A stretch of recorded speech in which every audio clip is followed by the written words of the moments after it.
আলাইকুম new take tutorial zone এর পক্ষ থেকে আমি মোহাম্মদ জসিম অফিস ওয়ার্ড 2007 বাংলা টিউটোরিয়ালে আপনাদেরকে স্বাগতম। আমি প্রথমেই মাইক্রোসফট ওয়ার্ড প্রোগ্রামটি চালু করতে যাচ্ছি। স্টার্ট বাটনে ক্লিক করে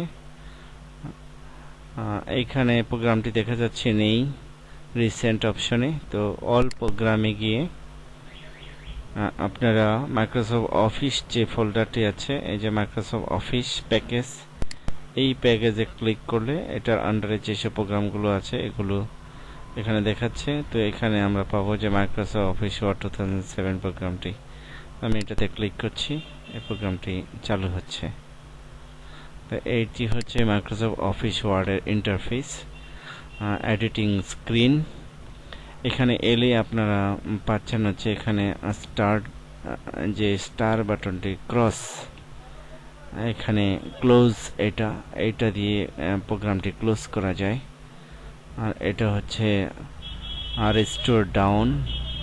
এটা কখন কাজে লাগে? যখন আপনি প্রোগ্রামটি চালু করে দেখবেন যে এই প্রোগ্রামটি এরকম ছোট আকারে হয়ে আছে, তখন আপনি এখানে রিস্টোর ম্যাক্সিমাইজ, প্রথমে থাকে রিস্টোর, পরবর্তীতে এটা ম্যাক্সিমাইজ, একই বাটনে নাম চেঞ্জ হয়।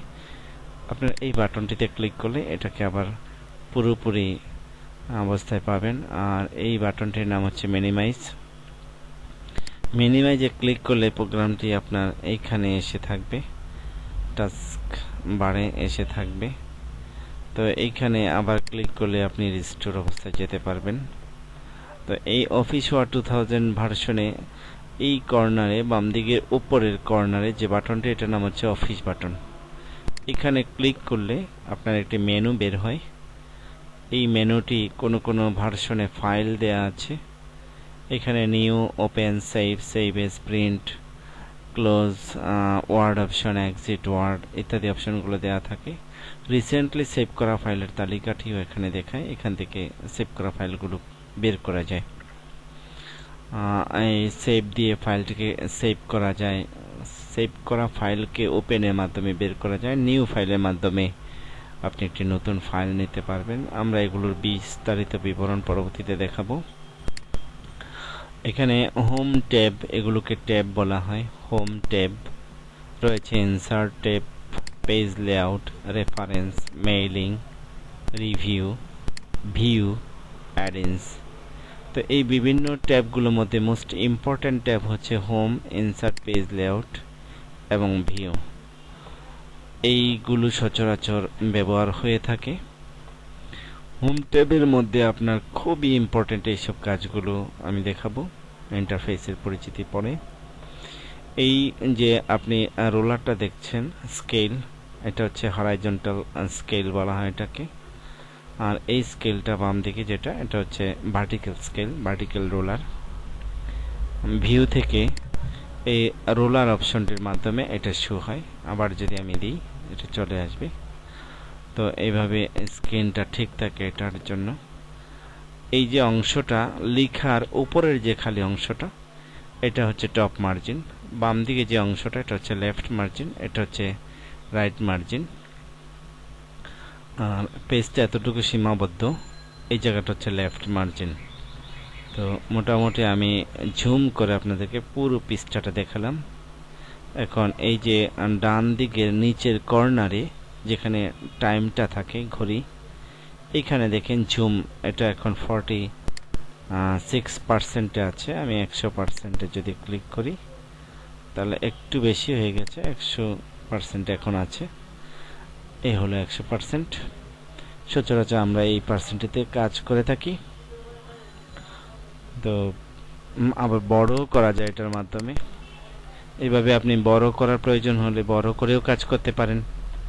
এটা হচ্ছে ভার্টিক্যাল স্ক্রল বার, আপনি এটা দিয়ে চেপে ধরে নিচে দিকে নামতে পারেন, উপরের দিকে উঠতে পারেন। আবার এইখানে ক্লিক করেও আপনি আস্তে আস্তে নিচে দিকে নামতে পারবেন। যখন আপনার একটি পেজ অনেক বড় হয়ে যাবে, তখন হরাইজন্টাল স্ক্রল বারটার উৎপত্তি হয়। এটা দিয়ে ডান দিকে যাওয়া যায় আর এদিক থেকে বাম দিকে যাওয়া যায়। আমি আবার জুমটাকে ছোট করতেছি। তো সবসময় হোমের মধ্যে আপনার এখানে ক্লিক করা থাকবে। টপ মার্জিনে এই জায়গাটি কালো অবস্থায় থাকবে। আপনি ইচ্ছে করলে এখান থেকে এভাবে চাপ দিয়ে ধরে মার্জিন কমিয়ে দিতে পারবেন। আর এখানে আপনার পেজ 1 of 1 ওয়ার্ডস 1, আমি যদি দুটি শব্দ লিখি দুটি শব্দ দেখাবে, তিনটি শব্দ লিখলে তিনটি শব্দ দেখাবে। তো এইভাবে যত শব্দ লিখব ততগুলো দেখাবে, ওয়ার্ডগুলো দেখাতে থাকবে। এবং যখন আমার পেজ বাড়বে আমি কন্ট্রোল এন্টার চেপে একটি পেজ বাড়াইলাম আপনাদেরকে দেখানোর জন্যে। দেখুন 2 of 2, তার মানে আমি এখন দ্বিতীয় পৃষ্ঠার মধ্যে অবস্থান করতেছি। এটা হচ্ছে 2 of 2, অর্থাৎ এই পেজটি হচ্ছে কারেন্ট পেজ। এটা আপনাদের জানাটা খুবই জরুরি, প্রিন্ট করার জন্য এটা খুব দরকার হয়। আর যখন আপনি স্ক্রল করে উপরে যাবেন এইটি এখন কারেন্ট পেজ। কারেন্ট পেজের এটা দেখা যায়, আপনি দুইটা পেজ দেখেন। এইটি কারেন্ট পেজ হওয়ার কারণে আপনার এইটা অ্যাক্টিভ আছে। এই রোলারটা যেই কারণে আমাদেরকে সবসময় এখানে রাখতে হয় দরকার। এই পেজটি দেখুন, এটা এখন কারেন্ট পেজ নয়, এটার মধ্যে আমি কাজ করছি বিধায় এটা হচ্ছে চলমান পেজ। এই দিক দিয়ে তো দুইটাই দেখাবে।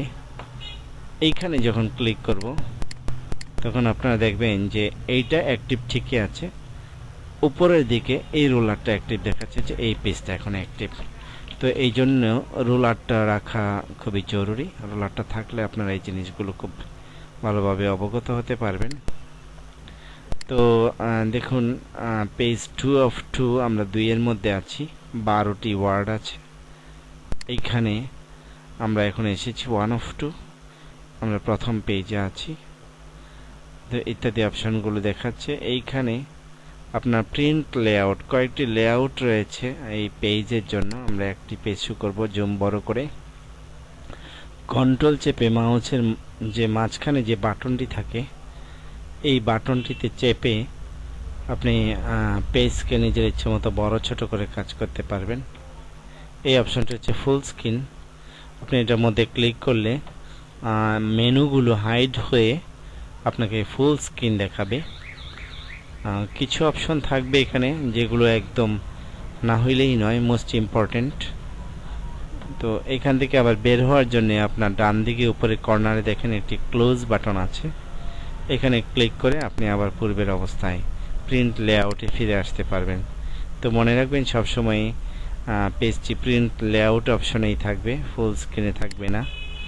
কাজের সুবিধার্থে প্রিন্ট লেআউট ব্যবস্থা রাখা হয়েছে। ওয়েব লেআউটে ক্লিক করলে আপনার পেজগুলো, যতগুলো পেজ আছে খালি অংশটি বাদ দিয়ে লেখার অংশগুলোকে দেখায়। অনেক পেজ হইলে 50, 100, 200 পেজ হইলে তখন এই পেজগুলো স্ক্রলিং করতে একটা থেকে আরেকটাতে যেতে খুব সুবিধা হয়। Web layout.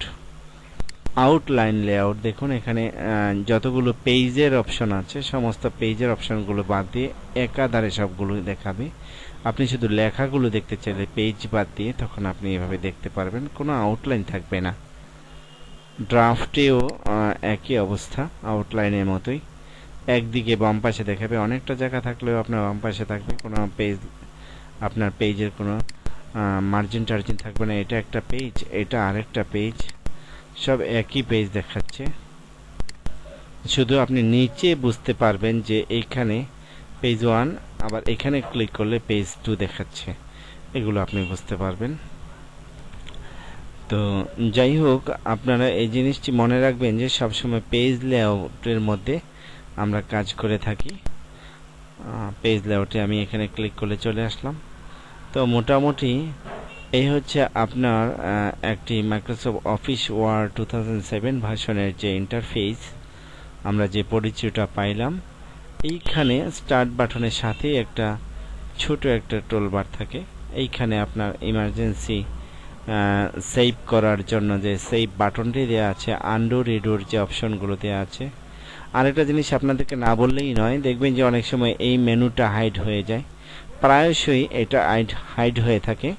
তো এটা হাইড হওয়ার যে প্রধান কারণটা অনেকেরই এই জিনিসটি জানা থাকে না যে কি কারণে এটা হাইড হয়। আমি দেখেছি অনেক স্টুডেন্টরা এই মিস্টেকটা করে থাকে। তো দেখেন যে কোনো আপনার ট্যাবের মধ্যে যখন ডাবল ক্লিক করবে তখন এটা হাইড হয়ে যায়। আপনার চালু করতে গেলেন, হোমে ক্লিক করলেন, ডাবল ক্লিক পড়ে গেল, তখন আপনার এটা হাইড হয়ে যায়। আবার ডাবল ক্লিক করলে আপনি এটাকে অ্যাক্টিভ করতে পারেন, হাইডটা চলে যাবে। তো যদি আপনি ডাবল ক্লিক করে পড়ে গেল, জানেন না যে ডাবল ক্লিক করে এটা ঠিক করতে হয় বা ঠিক করা যায়, তখন আপনি এই যে একটা ছোট্ট একটা কাস্টমাইজ কুইক অ্যাক্সেস টুলবার, এটা এইখানে কুইক অ্যাক্সেস টুলবারের এই জায়গাতে ক্লিক করে, ড্রপ ডাউনে ক্লিক করে আপনি এখান থেকে মিনিমাইজ দ্য রিবন এই অপশনটি যদি উঠিয়ে দেন, তাহলে আপনার এই অপশনটি চলে যাবে, হাইড হবে না। এখন আর আপনি কাজ করতে পারেন, সবসময় সামনে উপস্থাপন হবে, সামনেই থাকবে। আর এইটাতে কুইক অ্যাক্সেস টুলবারে যদি আপনি কাস্টমাইজ, আপনি যদি আরও কিছু অপশন রাখতে চান, তাহলে আপনি এখানে অ্যাড করতে পারবেন। ধরুন আপনার প্রিন্ট প্রিভিউটা দেখতে হয়, তখন আপনি এখানে প্রিন্ট প্রিভিউটা অ্যাড করলেন। আপনার যদি ড্র টেবিল বা মোর কমান্ডসে গিয়েও আরও কমান্ড আপনি সেট করতে পারবেন। স্পেলিং অ্যান্ড গ্রামারটা যদি এখান থেকে দেখতে হয়, আপনি স্পেলিং অ্যান্ড গ্রামারটি অ্যাড করতে পারবেন। ওপেনটা যদি এখানে আপনার দরকার হয়, তাহলে ওপেন অ্যাড করবেন। তো এইভাবে আপনি এখানে ইমেল যদি সেট করতে, মাইক্রোসফট ওয়ার্ড থেকে সরাসরি ইমেলের অপশন খুব কমই থাকে, তো এখানে না, এটা না দিলেও চলে। তো এইভাবে আপনারা আবার কোনোটা যদি বাদ দিতে চান, স্পেলিং অ্যান্ড গ্রামার আমি বাদ দিয়ে দিলাম, তাহলে চলে গেল। তো এইভাবে আপনারা কুইক অ্যাক্সেস টুলবারের মধ্যে বিভিন্ন অপশনগুলো সেট করতে পারবেন। তো এই হলো মোটামুটি। আর এইখানে যে অপশনটি দেখছেন Microsoft office word help, F1 দিলে এটা হয়, এটার কাজ করে থাকে।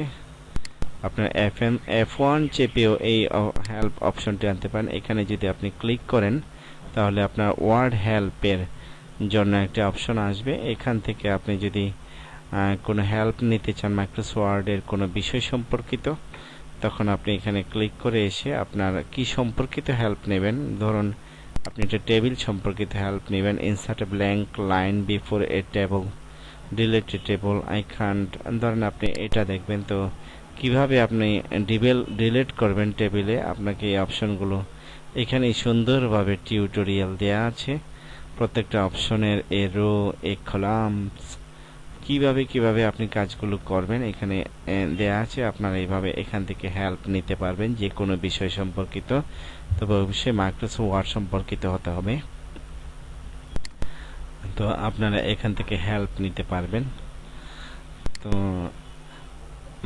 আর এখানে আপনার একদম মাঝ বরাবর আপনি এই প্রোগ্রামটাতে থাকা অবস্থায় মাইক্রোসফট ওয়ার্ড, আর এর আগে থাকবে ডকুমেন্ট 1। আপনি যদি সেভ না করে থাকেন, তাহলে ডকুমেন্ট 1 নামে শো করবে এটি। তো এখানে আপনারা যখন সেভ করবেন, তখন এটার নামটি চেঞ্জ হবে, পরিবর্তন হবে। সেভ করার আগ পর্যন্ত, পূর্ব মুহূর্ত পর্যন্ত এটা ডকুমেন্ট 1 নামেই থাকে। তো আপনারা জানলেন যে টোটাল মাইক্রোসফট ওয়ার্ডের যে অপশনটি এটি। আর এইটা একটা অপশন আছে স্কেল, এই যে টপ মার্জিনটা, এখানে একটা অপশন আপনারা অনেকেই এটা দেখেন, double click to hide white space. এই হোয়াইট স্পেসটাকে যদি আমি অফ করে দিতে চাই, বাদ দিয়ে দিতে চাই, তখন এইখানে আসলে একটা এরো চিহ্ন মতো আসে, ডাবল ক্লিক করলে আপনার টপ মার্জিনের বা পেজে, দুইটি পেজের মাঝখানে যে মার্জিনগুলো থাকে, এই মার্জিনগুলো আপনি বাদ দিয়ে দিতে পারবেন। এবং প্রথম পেজে দেখেন অনেকটা পেজের মধ্যে খালি জায়গা ছিল, এই খালি জায়গাটা সে আর দেখাচ্ছে না, হোয়াইট স্পেসটাকে সে হাইড করে রেখেছে। তো এইভাবেও আপনি হোয়াইট স্পেস হাইড রেখে কাজের গতি বাড়াতে পারেন। আবার যদি হোয়াইট স্পেসটাকে আপনি উপস্থাপন করতে চান, তখন এখান থেকে ক্লিক করে, ডাবল ক্লিক করে আপনি আবার এই হোয়াইট স্পেসটাকে শো করতে পারেন। আর এই যে আমরা যখন কাজ করি, এই ইনসারশন পয়েন্ট বা কার্সরটা যেখানে থাকবে, আপনার এভাবে যদি এইখানে এইখানে ক্লিক করে যদি কাজ করি তো এখান থেকেই শুরু হবে। এই কার্সারটা মূলত যেখানে থাকে, এখানে আমি ট্যাব চেপে চেপে সামনে নিলাম, তো কার্সারটা যেখানে থাকবে সেখান থেকেই কাজ শুরু হবে। আবার এন্টার দিলে নিচে নামে, তখন আমি এইভাবে কাজ করতে পারতেছি। তো ধন্যবাদ সবাইকে। মাইক্রোসফট অফিস 2007 এর যে ইন্টারফেসটি আমরা চালু হওয়ার পরে যে অবস্থাটি আমরা দেখলাম, টোটাল একটা বিবরণ আপনাদেরকে দেওয়ার চেষ্টা করেছি। তো আশা করি আপনারা এ থেকে উপকৃত হবেন, মাইক্রোসফট অফিস ওয়ার্ড 2007 ইন্টারফেস সম্পর্কে জানতে পারবেন। আমার পরবর্তী টিউটোরিয়ালগুলো দেখার জন্য আমন্ত্রণ রইল, আহ্বান করছি। এবং যদি টিউটোরিয়ালটি ভালো লেগে থাকে তাহলে প্লিজ সাবস্ক্রাইব করবেন। ধন্যবাদ সবাইকে। আসসালামু আলাইকুম।